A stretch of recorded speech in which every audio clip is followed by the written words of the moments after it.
Assalamualaikum warahmatullahi wabarakatuh. Pada kesempatan kali ini, kami dari kelompok 4 akan mempresentasikan hasil laporan 2 Laboratorium Statistika Pengendalian Mutu yang berjudul Analisis Seven Tools. Saya sendiri Jauhara Karima beserta rekan saya Mutiara Fatlina, Anissa Maghfirah, dan Alia Meniranas. Pertama-tama, saya akan menjelaskan terlebih dahulu terkait Seven Tools, di mana Seven Tools ini merupakan seperangkat alat yang diperkenalkan oleh Kaoru Ishikawa untuk membantu proses pengendalian dan peningkatan kualitas, di mana metode ini banyak diterapkan di berbagai bidang industri karena sangat efektif dalam menemukan serta memperbaiki permasalahan kualitas suatu proses. Secara umum, Seven Tools mencakup flowchart, check sheet, histogram, control chart, diagram Pareto, scatter plot, dan diagram fishbone. Namun, pada kesempatan kali ini kami akan fokus pada 4 alat utama. Yang pertama adalah diagram Pareto, histogram, scatter plot, serta diagram fishbone. Di mana Pareto itu sendiri merupakan diagram batang dan garis kumulatif yang menunjukkan masalah yang paling dominan berdasarkan prinsip 80/20, yaitu 80% masalah sering disebabkan oleh 20% faktor utama.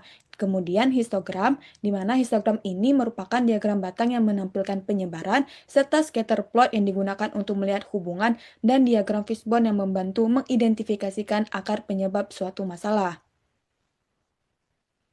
Selanjutnya, studi kasus.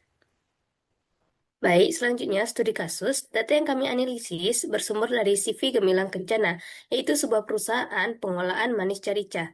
Tujuan penelitian ini untuk mengendalikan dan meningkatkan kualitas produk melalui penerapan 4 alat utama Seven Tools. Data yang kami gunakan mencakup jenis cacat produk, jumlah kejadian, persentase, dan frekuensi kumulatif cacat. Dengan menerapkan keempat alat ini, kami ingin mengetahui jenis cacat yang paling dominan dan akar penyebabnya agar perbaikan kualitas dapat dilakukan secara tepat sasaran. Next, pada slide ini kami menampilkan data hasil pengamatan dari CV Gemilang Kencana. Berdasarkan data tersebut, terdapat 3 jenis kecacatan utama pada produk manisan cerica ini, yaitu label merek sebanyak 78 cup kemasan rusak atau bocor sebanyak 226 cup, dan berat cup tidak sesuai sebanyak 170 cup. Data ini kemudian kami olah menggunakan keempat alat analisis kualitas untuk melihat pola dan prioritas perbaikan. Next. Oke, analisis Seven Tools yang pertama adalah diagram Pareto. Diagram Pareto digunakan untuk mengidentifikasi jenis cacat yang paling dominan terjadi pada proses produksi CV Gemilang Kencana.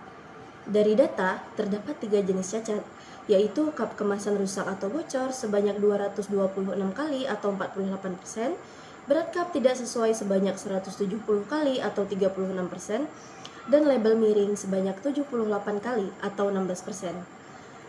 Output RStudio dan Minitab diagram Pareto menunjukkan hasil bahwa cup kemasan rusak atau bocor merupakan jenis cacat yang paling dominan, yang apabila digabungkan dengan cacat berat cup tidak sesuai, akan mencapai sekitar 84% dari total cacat yang terjadi. Artinya, sebagian besar masalah kualitas produk disebabkan oleh 2 jenis cacat tersebut. Oleh karena itu, prioritas perbaikan sebaiknya hanya difokuskan pada 2 jenis cacat utama tersebut agar upaya peningkatan kualitas menjadi lebih efektif dan efisien. Selanjutnya adalah histogram. Histogram menggambarkan distribusi total cacat produk dari seluruh periode produksi. Output histogram dari Minitab dan RStudio menunjukkan bahwa rata-rata total cacat sekitar 158 dengan standar deviasi sekitar 74,73. Bentuk histogram menunjukkan pola sebaran data yang mendekati distribusi normal, di mana sebagian besar nilai cacat berada sekitar rata-rata. Hal ini menandakan bahwa proses produksi berada dalam kondisi yang relatif stabil, meskipun masih terdapat variasi jumlah cacat antar periode produksi. Dengan kata lain, proses produksi belum sepenuhnya sempurna, tetapi variasi cacat yang muncul masih dalam batas yang dapat diterima secara statistik. Selanjutnya, pada scatter plot terlihat adanya korelasi positif lemah antara jumlah produksi dan jumlah cacat produk, yang artinya saat jumlah produksi meningkat, jumlah cacat juga sedikit bertambah meskipun hubungannya tidak terlalu kuat.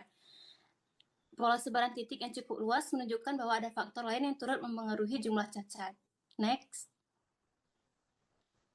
Kemudian dari fishbone diagram dapat dilihat bahwa cacat cup kemasan rusak atau bocor itu disebabkan oleh beberapa faktor, seperti suhu mesin press yang terlalu rendah sekitar 120 derajat, proses pengepresan dan pengecekan yang kurang maksimal, serta kurangnya konsentrasi dan keterampilan operator. Hal ini membuat penutupan kap tidak rapat dan mudah bocor. Next. Nah, jadi kesimpulannya, secara keseluruhan, hasil analisis menunjukkan bahwa kap rusak atau bocor menjadi jenis cacat paling dominan, yang diikuti berat tidak sesuai dan label miring.